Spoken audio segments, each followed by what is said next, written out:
Después del asesinato de Agamenón y de su nueva concubina Casandra, el trono de Micenas queda en manos de la malvada Clitemnestra y de su cómplice y amante Egisfo. Como se sabe, Clitemnestra, durante la ausencia de su esposa, mantuvo las relaciones con Egisto durante varios años. De esta unión habían nacido 2 hijos, Aletes y Erígone, y por eso a Clitemnestra poco le interesaban sus hijos del matrimonio anterior. Ahora vamos a ver cómo los hijos de Agamenón reaccionaron ante semejante infamia y traición de su madre. Una de las hijas, llamada Crisótemis, aunque en el fondo reprobó aquella infamia, pero nunca reprobó abiertamente a su madre, nunca se opuso a que Egisto, el asesino de su padre, se convirtió ahora en el rey de Micenas. Posteriormente, Crisótemis se casa y prácticamente se retira de la vida de su familia. Con esta hija, digamos, Clitemnestra no ha tenido problemas.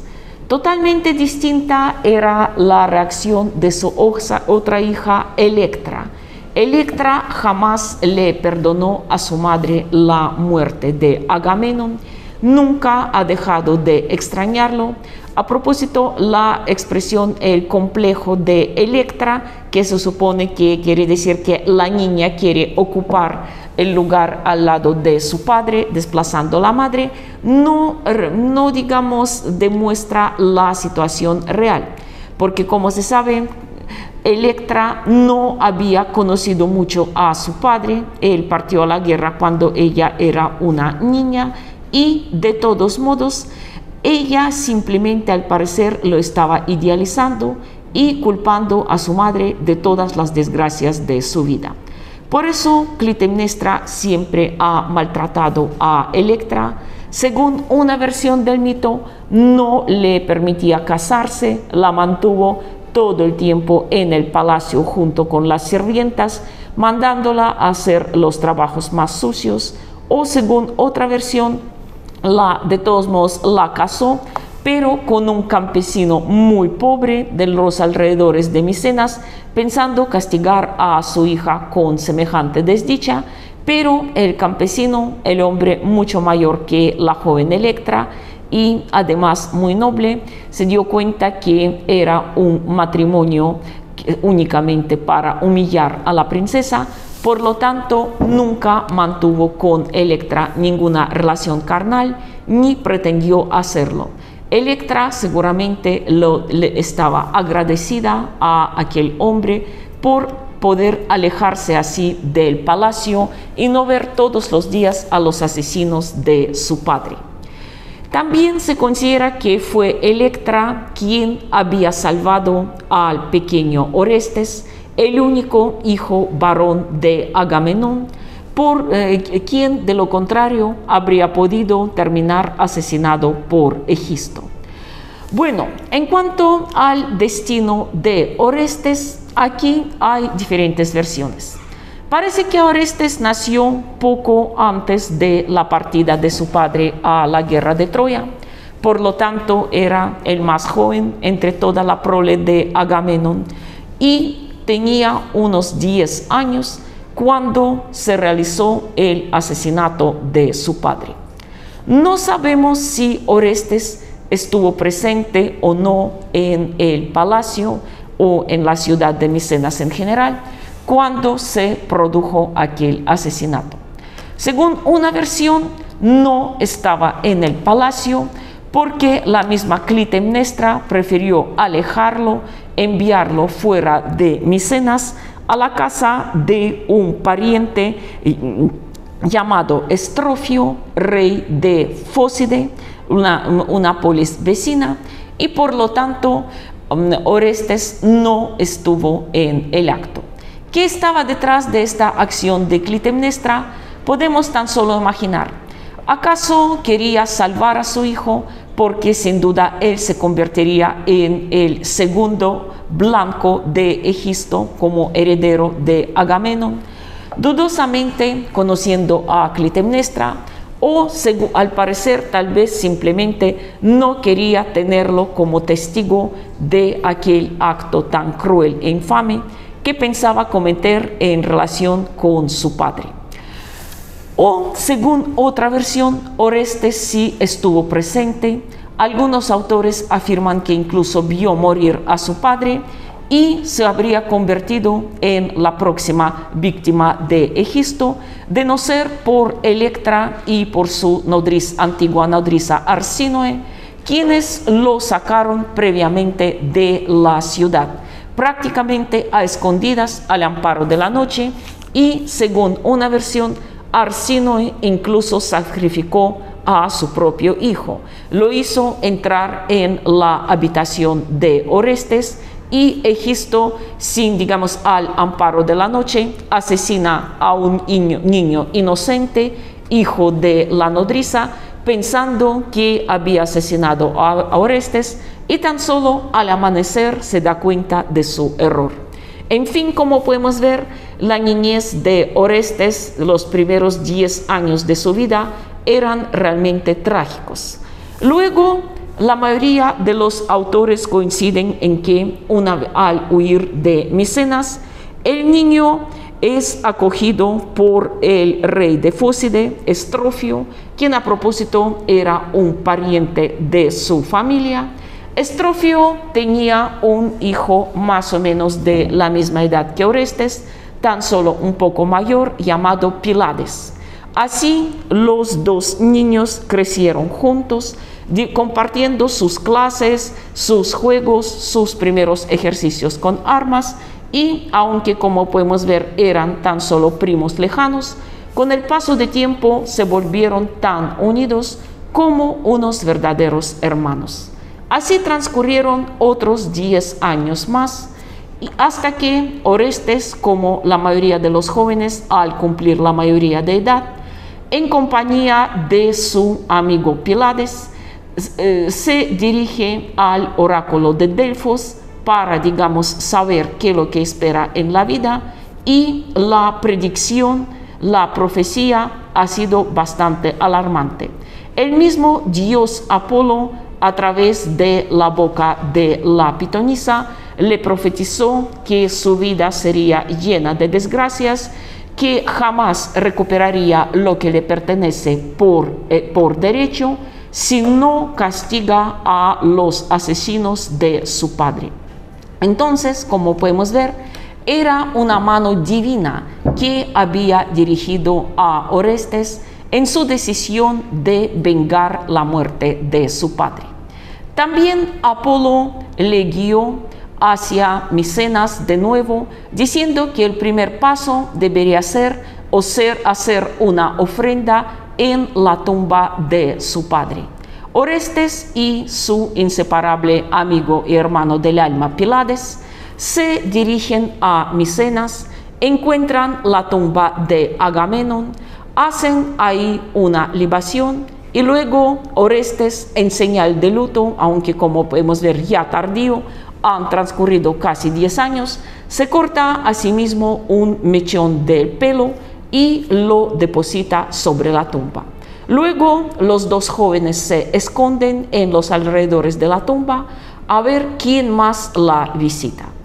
Y luego aparece una procesión de esclavos encabezados por una hermosa pero muy sombría joven vestida de negro, que resulta ser Electra. Aquellas portadoras de ofrendas, las coéforas, como se llamaban en griego, y así precisamente se llama la segunda tragedia de la trilogía de Orestíada, las coéforas. Comienza con esta escena en que Electra, llorando todavía, como podemos ver, los 10 años no han disminuido su dolor, llorando por su padre, llega a la tumba a hacer su ofrenda habitual, y para su gran sorpresa encuentra sobre la losa un mechón de cabello. Al comparar este cabello con los suyos, viendo que tienen el color y la textura muy parecida, se da cuenta que ahí había estado Orestes, su querido y perdido hermano. Orestes, al ver la reacción de Electra, sale de su escondite seguido por Pilates. Así, los hermanos que no habían visto durante casi 10 años se abrazan, se reconocen y cuentan cada uno su historia. La historia de Electra es realmente terrible. Ella le cuenta a Orestes todas las vejaciones, todo el maltrato que debió haber sufrido en estos años por su madre y por su padrastro. Es lógico que el padrastro de Electra estuviera siempre preocupado, porque temiendo la venganza. Y también tal vez la última gota de que colma la paciencia de Orestes es cuando Electra le cuenta que cuando Egisto se emborracha, acude a la tumba de Agamenón, escupe sobre ella, la pisotea y grita: ¿dónde está tu hijo? ¿Por qué tu hijo resultó ser tan cobarde que no se atreve a vengar tu muerte? Es lógico que Orestes, tras haber escuchado esta historia, ahora no piensa más que en la venganza. También Orestes se da cuenta que mientras él esté conversando con Electra, algo le está pasando a su amigo Pylades. Este ve la belleza de Electra. Electra sigue siendo hermosa a pesar de todas sus lágrimas, de todas sus privaciones, que es evidente que en el corazón de Pylades nace un sentimiento, un amor a primera vista hacia la hermana de su mejor amigo. A Electra, al parecer, también le agrada el apuesto joven, pero por el momento ella no puede pensar más que en la venganza. Por lo tanto, ni ella ni Pylades no se atreven a expresar abiertamente sus sentimientos. Entonces, los hermanos se ponen de acuerdo y Pylades, en su fidelidad a Orestes, está dispuesto a seguirlos, a ayudarlos en lo que puede. Y aquí hay dos versiones de esta historia. Según una, la que, por ejemplo, ha apoyado Servio, un escritor romano, todo fue mucho más prosaico que aparece en las famosas tragedias de Esquilo y Eurípides.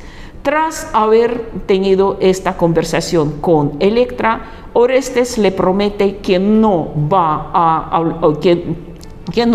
abandonarla, pero necesita prepararse. Y según esta versión, él y Pylades regresan de vuelto a Fócide, le cuentan al rey Estrofio sobre todo lo ocurrido, y este, deseoso de ayudar a su sobrino Orestes, le otorga las tropas, y ellos entran y toman la ciudad de Micenas, apresan a Egisto y Clitemnestra y los condenan a muerte.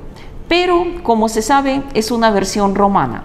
Los griegos siempre apoyaban otra versión, la más, digamos, reconocida, que quedó reflejado tanto en el arte como en numerosas tragedias. La más famosa, sin duda alguna, la Orestiada.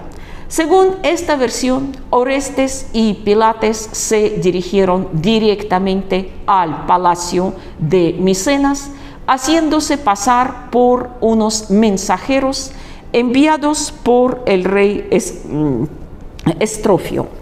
Clitemnestra y Egisto los reciben muy amablemente, y Orestes, antes, digamos, de emprender la venganza, decide sondear, podemos decir así, la situación. Quiere ver la reacción de su madre. Entonces le dice que Estrofio lo había enviado a Micenas para comunicarle a la reina Clitemnestra la trágica noticia sobre la muerte de su hijo. Entonces Orestes espera la reacción de su madre, y Clitemnestra, en vez de llorar como cualquier madre que recibe la noticia de la pérdida de su hijo, se sobresalta de alegría y llama a Egisto para comunicarle aquella noticia. Orestes ha muerto, por lo tanto, nadie más va a amenazarles en su posición de reyes. Egisto quiere llamar a los sirvientes, organizar un banquete y invitar a ese banquete a los dos mensajeros. Y que precisamente en un momento de aquella fiesta, Orestes desenvaina su espada y cuando Egisto se distrae, le infringen la estocada mortal. Aquí en este vaso podemos ver esta escena en que Orestes clava su espada en el pecho de Egisto y al mismo tiempo no lo mira, sino sigue con la mirada a Clitemnestra, que pretende escapar. Esta escena, la muerte de Egisto y Clitemnestra, es retratada por numerosos pintores y escultores de la época, como también de los pintores de las épocas posteriores. Y aquí la versión más común dice que Orestes mata a su madre a sangre fría. Es más, que ella incluso logra lanzarle a la cara una acusación, tal como aparece en la Orestiada de Esquilo. Antes de que Orestes infrinja a su madre el golpe mortal, ella le exclama con tono de reproche: «Pobre de mí, engendré y nutrí a esta serpiente». Por lo que el hijo le contesta: «Mataste a quien no debías, sufre ahora lo que debía ser». Como podemos ver, se muestra implacable con su madre, y Egisto y Clitemnestra caen muertos en aquel mismo palacio donde ellos hace 10 años habían asesinado a Agamenón. Electra también estuvo presente en esta escena, tal como lo muestran la mayoría de los autores. También Electra con frecuencia aparece en todas las escenas que ilustran la muerte de Egisto y Clitemnestra. Aquí podemos verla abrazando, tratando de tranquilizar a su hermano, pero luego ocurre algo terrible. Primero, que unos sirvientes pretenden correr en ayuda a sus reyes, sirvientes fieles a Egisto, pero a estos los detiene y los mata Pílades. Él, como podemos ver, siempre estaba del lado de su amigo, cubriéndole las espaldas. Pero mientras pudieron con los humanos, no pudieron contra los dioses. Justo en aquel momento, cuando Clitemnestra cae muerta, en la sala del palacio irrumpen las terribles Eriñas, las 3 hermanas hijas de Urano, que nacieron de su sangre cuando éste fue castrado por su propio hijo Cronos. Desde entonces persiguen a todos aquellos que levanten la mano contra sus progenitores.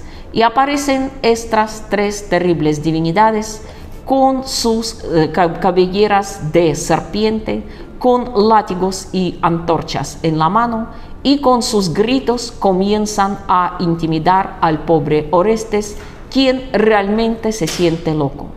Es algo curioso, porque como podemos ver, ellas no persiguen a Electra, aunque ella, como podemos ver, fue la que prácticamente instigó a Orestes a matar a su madre.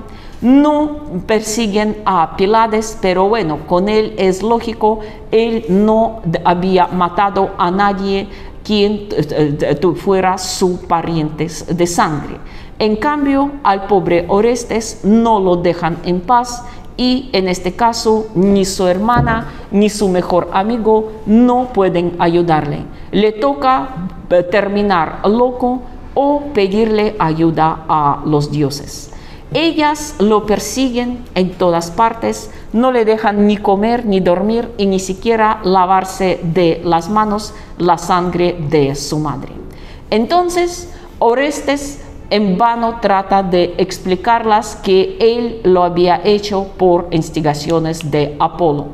Por lógica, en este caso, debería pedirle ayuda a Apolo y así, perseguido por las 3 Eriñas que no lo dejan en paz ni por un segundo, llega al santuario de Delfos. Ahí donde, como ya hemos visto, le fue revelada esta profecía según la cual debería tomar la venganza en sus manos. Ahí, en el santuario de Delfos, Apolo está dispuesto a ayudarle, pero las Eriñas se atreven a interrumpir incluso en el recinto sagrado. Orestes pretende alejarlos con su espada, que no le sirven de nada, pero las 3 Eriñas se detienen cuando Apolo les amenaza con su arco. Entonces, las 3 se quedan como paralizadas en la entrada y Apolo las sumerge en un sueño profundo para que por fin Orestes pudiera descansar y el dios le pudiera hablar. Entonces Apolo le aconseja a Orestes pedir ayuda a una divinidad aún más protectora, a Palas Atenea. Por eso debe dirigirse a Atenas y pedir asilo en la Acrópolis, donde está el santuario principal de esta diosa. Apolo le promete que también lo seguirá, que haría todo lo posible para detener a las Eriñas, pero de todos modos él solo no puede quitarle esta maldición. Entonces, mientras las 3 Eriñas todavía duermen, sumergidas en aquel sueño mágico por Apolo, Orestes llega a Atenas. Pero la magia de Apolo no es eterna. Las 3 horrendas hermanas despiertan, furiosas al darse cuenta que su víctima se les escapó, y se lanzan en persecución a Orestes y lo alcanzan justo cuando el pobre joven, en las gradas de la Acrópolis, como podemos verlo aquí, está pidiendo protección a Atenea y Apolo. Apolo y Atenea están dispuestos a defenderlo, pero las Eriñas siguen presentes. Entonces Atenea convoca el tribunal, un tribunal con un abogado, con los acusadores y también con los 12 jueces, el famoso Areópago o el Tribunal Supremo de Atenas. Hay diferentes versiones quiénes fueron los acusadores y quién fue el abogado de Orestes. El papel de abogado, aquí todas las versiones coinciden, lo tomó el dios Apolo. En cambio, los acusadores eran los mismos familiares de Orestes. Según una versión, fue su tío Menelao. Sí, aquel mismo Menelao, esposo de Helena, por cuya culpa sabemos estalló la guerra de Troya. Menelao no defiende a su sobrino, sino actúa de una manera contraria. Eso lo sorprende y lo indigna muchísimo a Orestes, porque por lógica, digamos, mataron al hermano mayor de Menelao y Orestes le tira esta en la cara. Tu hermano fue primero en apoyarte cuando tu esposa escapó, en convocar a todos los caudillos de Grecia para defender tu honor, y ahora que lo han matado, tú no has tomado ninguna venganza.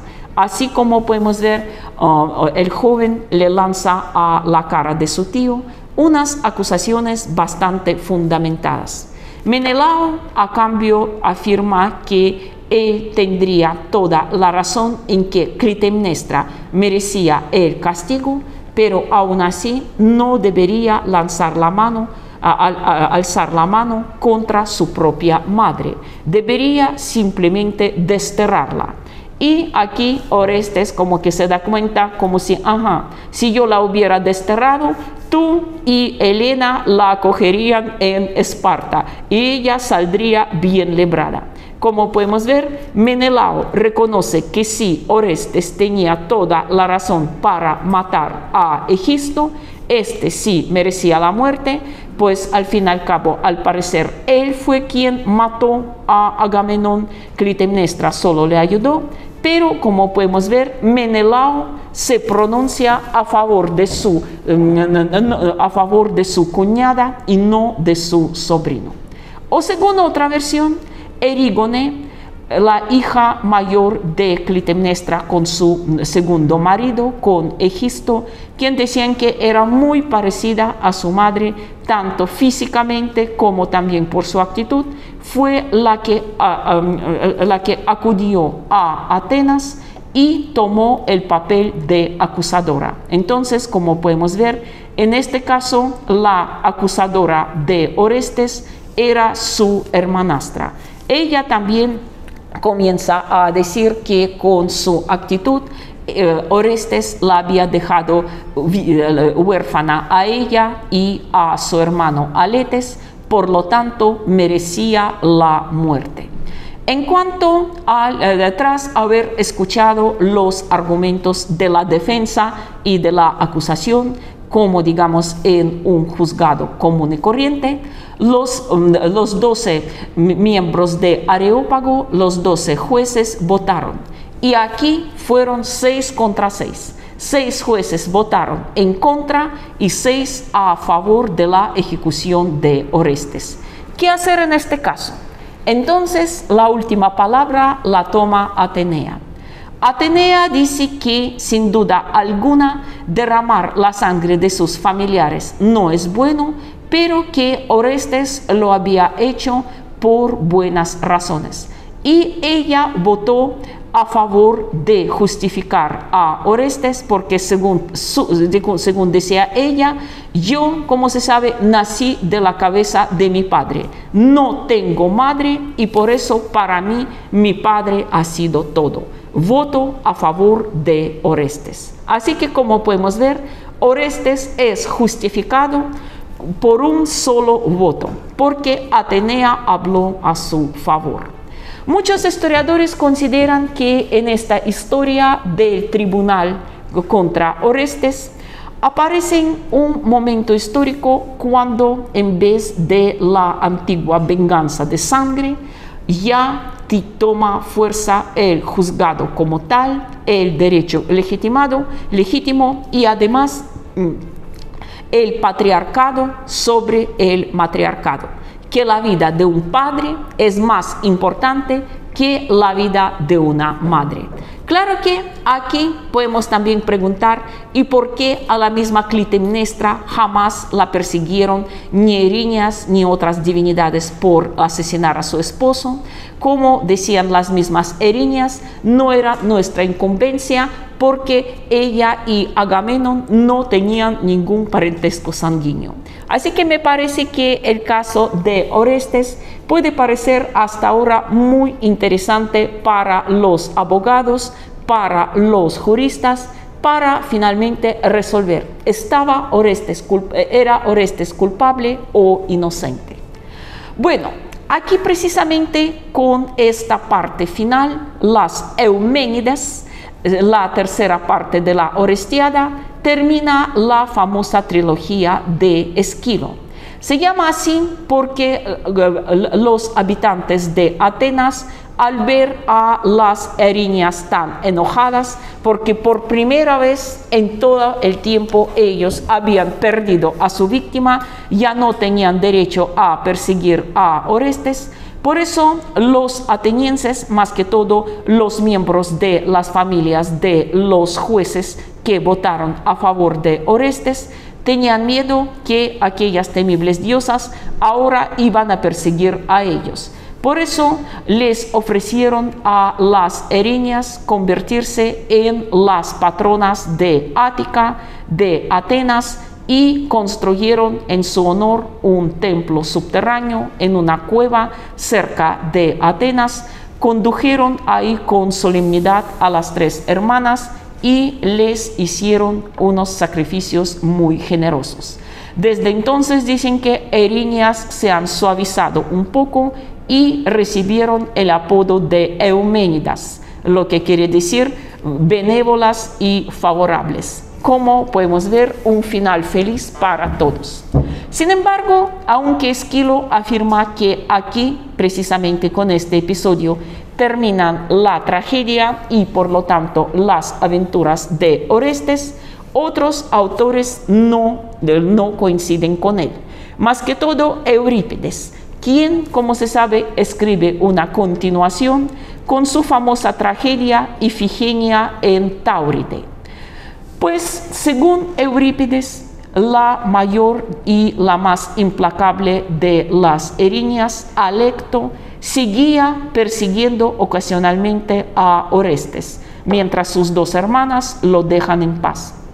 Orestes, ya cansado, podemos imaginar hasta qué punto, nuevamente se dirige al oráculo de Delfos y Apolo, a través de la pitonisa, le comunica que para ser purificado por completo, para que todos lo perdonen, Orestes tiene que traer de Táuride, una región muy lejana al norte del Mar Negro, actual Crimea, la estatua sagrada de la hermana de Apolo, la diosa Artemisa.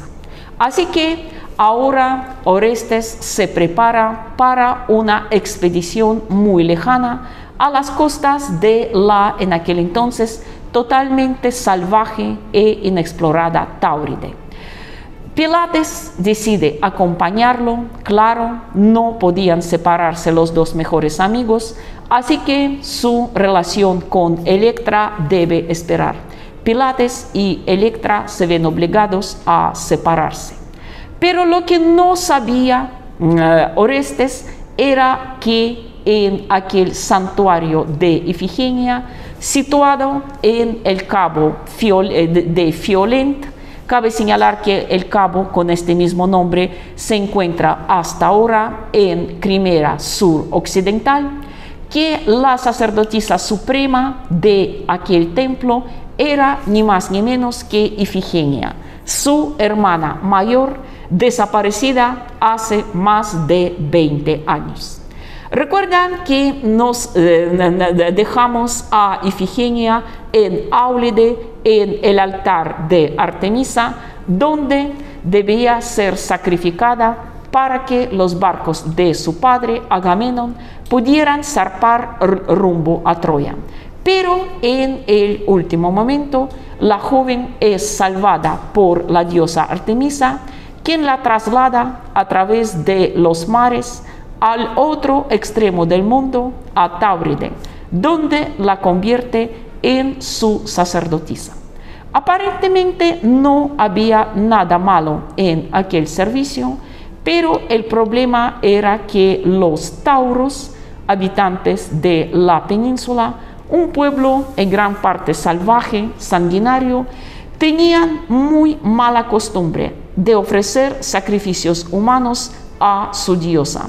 Por lo tanto, la sacerdotisa suprema tenía como obligación sacrificar, es decir, degollar personalmente a todos los forasteros que llegaban a Táuride sin permiso y regar con su sangre el altar de la diosa.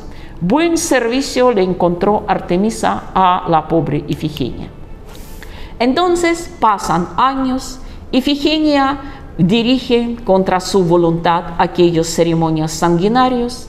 También ella vive en un recinto sagrado en compañía de otras sacerdotisas del rango menor, y como la belleza de Ifigenia con los años cobra una fuerza nueva, ya digamos una fuerza madura, ya no es aquella niña quien estaba a punto de morir en Áulide, sino una mujer joven, hermosa, en toda la plenitud de su feminidad.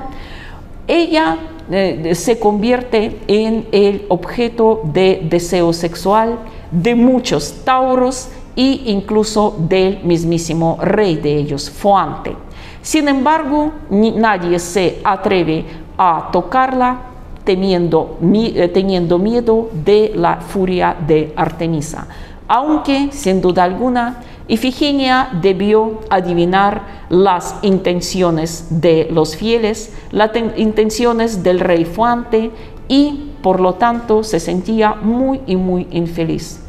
Con toda seguridad, durante estos 20 años escapaba a la orilla del mar, mirando los horizontes, seguramente pensando en Grecia, en sus seres queridos, de los cuales en estos 20 años no había tenido ninguna noticia, ni siquiera sabía en qué había terminado la guerra de Troya. Táuride queda demasiado lejos de aquellos parajes. No sabía ni de la muerte de su padre, ni de la traición de su madre, ni de todas las desgracias de su hermano. Finalmente, Orestes y Pílades, en un barco con 50 remeros, dice Eurípides, llegan a las costas de Táuride, averiguan dónde queda el tan anhelado templo con la sagrada imagen, pero como ignoran las costumbres de los tauros, se descuidan, pretenden acercarse solo los dos al amparo de la noche al templo y raptar la estatua, pero son descubiertos por los pastores locales. Aunque los dos jóvenes luchan como unos auténticos leones, no pueden hacer nada contra toda una horda de bárbaros. Son atrapados, desarmados, amarrados y llevados primero ante el rey Foante, quien luego les entrega a Ifigenia.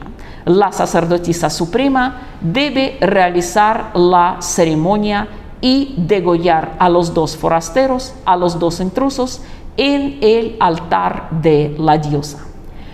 Pero esta vez las cosas corren de una manera inesperada. Al escuchar a los prisioneros hablar entre ellos, Ifigenia descubre que son griegos. Es más, griegos de aquella misma parte de Grecia, de la región de Fócide, de Micenas, de donde es ella.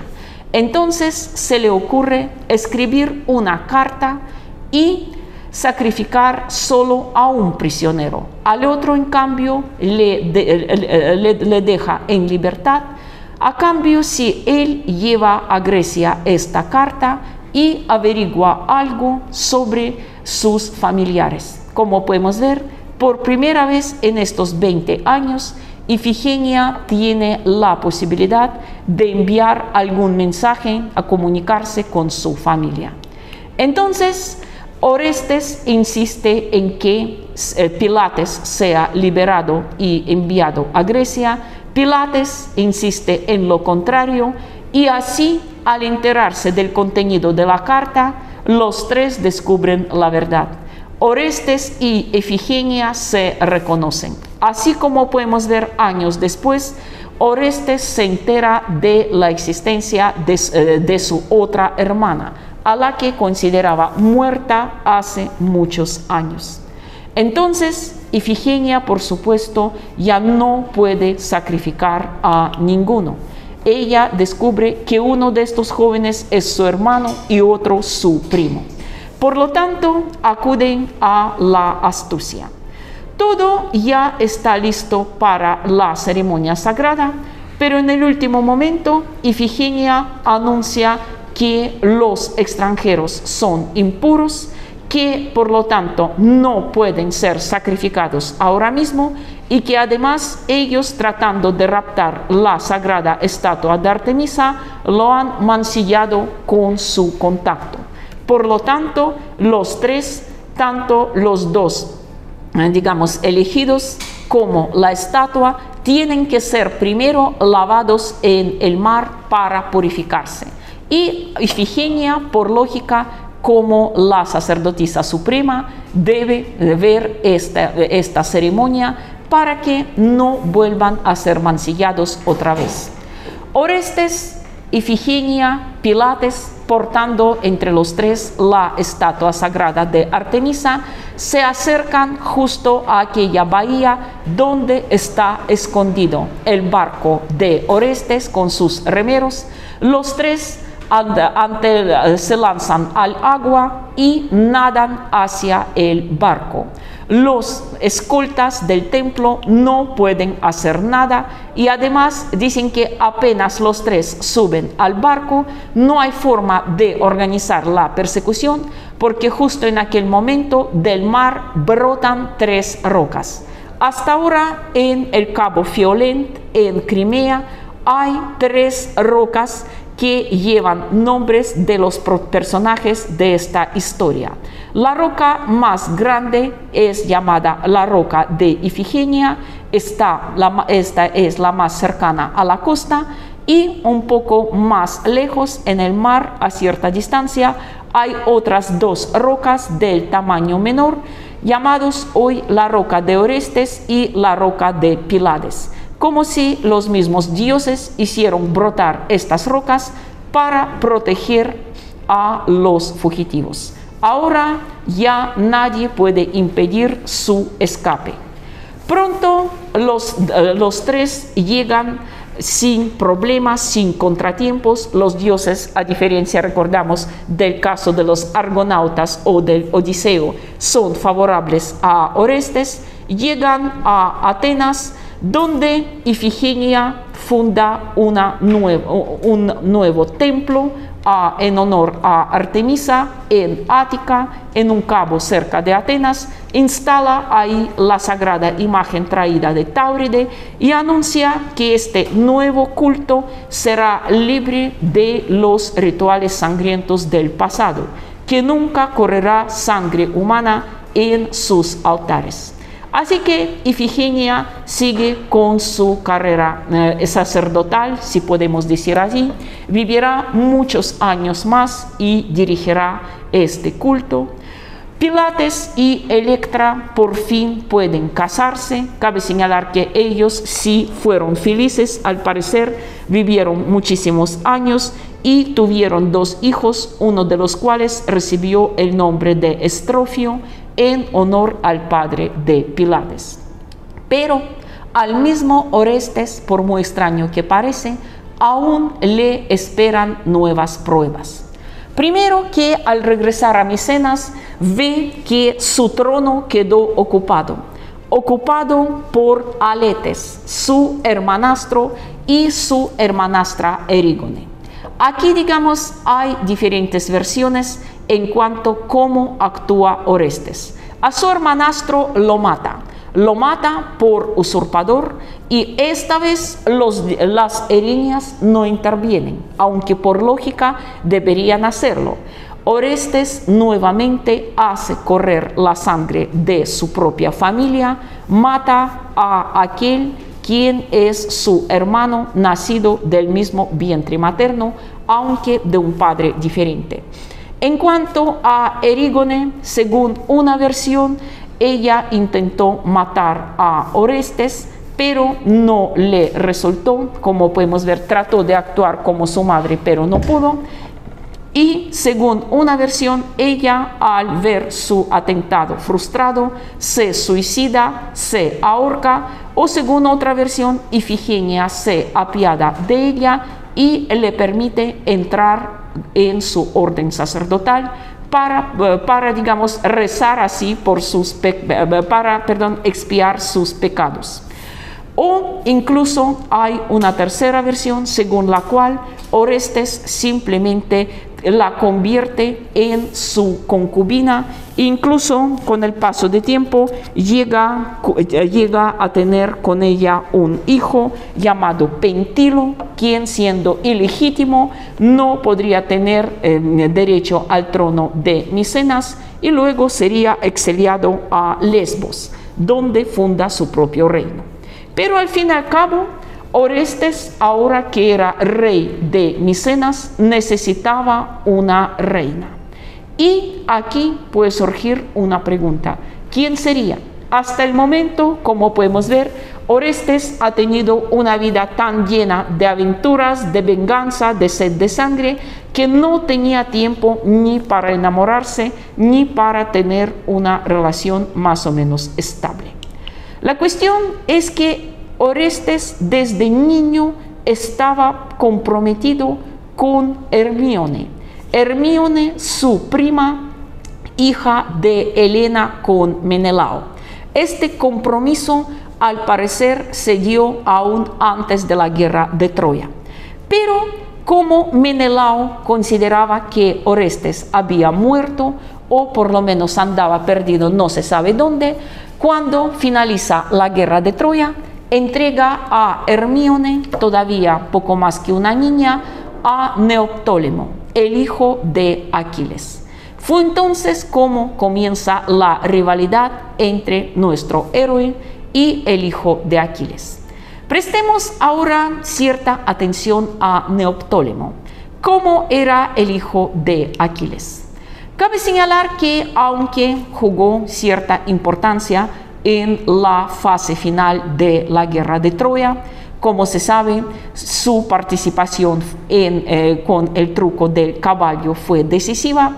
Pero aunque poseía haber heredado de su padre su fuerza, su valor, su coraje, pero nada de su humanidad, este no era capaz de compadecer a nadie.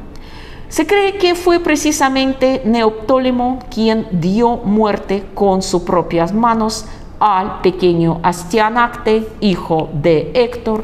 También mató con sus propias manos al anciano rey Príamo, justo en la noche en que cayó Troya, y se apoderó como trofeo de Andrómaca, de la viuda de Héctor. Fue así como Andrómaca, la viuda del más grande entre los héroes troyanos, se convierte en la prisionera y por consecuencia también en la concubina del hijo de Aquiles, del hijo del asesino de su esposo. Curioso que parece la historia, pero al parecer Neoptólemo se había enamorado muy en serio de Andrómaca. A él le tocaron dos prisioneros, Andrómaca y Heleno. Heleno, cabe señalar que era el único entre los hijos del rey Príamo a quien los griegos le perdonaron la vida, porque él era hermano gemelo de Casandra y por lo tanto también poseía el don de la clarividencia, solo que ha sido un poco más afortunado porque sí, a sus profecías sí le prestaban atención. Entonces Neoptólemo regresa a casa con sus dos prisioneros tan valiosos. Heleno le ayuda ahora a revelar la voluntad de los dioses y Andrómaca se convierte en su concubina predilecta. Tan predilecta que con el paso del tiempo Neoptólemo comienza a descuidar a Hermíone, su esposa legítima, y también Andrómaca, a la cual conocemos en la Ilíada como dechado de esposa fiel, amorosa, que llora la pérdida de Héctor. Aquí como que cambia de actitud, sino al ver que ya no tiene ni esposo ni hijo, pretende sacar lo mejor de su posición de esclava. Ella hace todo lo posible para que Neoptólemo se olvide de Hermíone, se fije su atención en su concubina y además durante los próximos años, mientras Hermíone por alguna razón desconocida sigue estéril, Andrómaca le da a su concubino, si podemos llamarlo así, porque desde hace tiempo es ella la que manda en casa, le da a Neoptólemo 3 hijos varones. Toda esta historia Hermíone le cuenta a Orestes. Orestes, con ayuda de una sirvienta fiel de Hermíone, la convence a reunirse con él al amparo de la noche en un santuario, y Hermíone, conmovida, porque el viejo, digamos, su viejo prometido no la ha olvidado, le cuenta toda esta historia.